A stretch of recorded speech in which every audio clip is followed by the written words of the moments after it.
In this video, I'm going to show you how to add a rain effect in CapCut. Let's get started. Open CapCut and create a new project. Import your video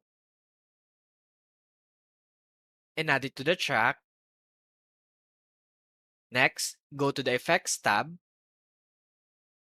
Under Video Effects, use the search bar and type rain. Once you find it, tap on it to preview the effect.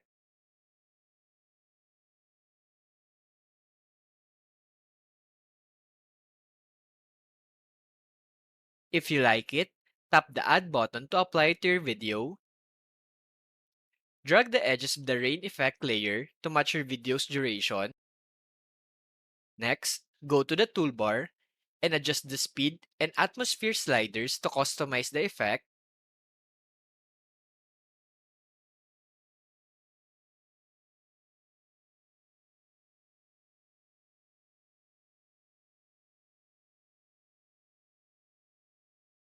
Now to make the effect more dynamic, duplicate the video layer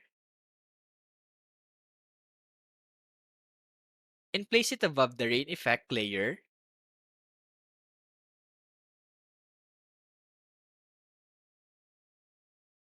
Go to the toolbar and tap Remove Background option.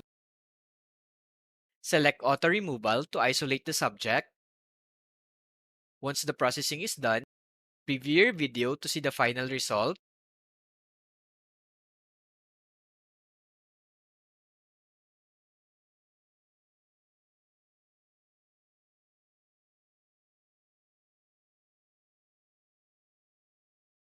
Once satisfied with the result, tap the Export button to save your video.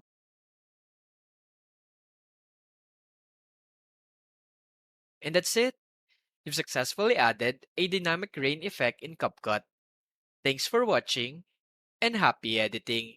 If you find this video helpful so far, please consider subscribing to help YouTube algorithm show my videos to other nerds like us. Thanks!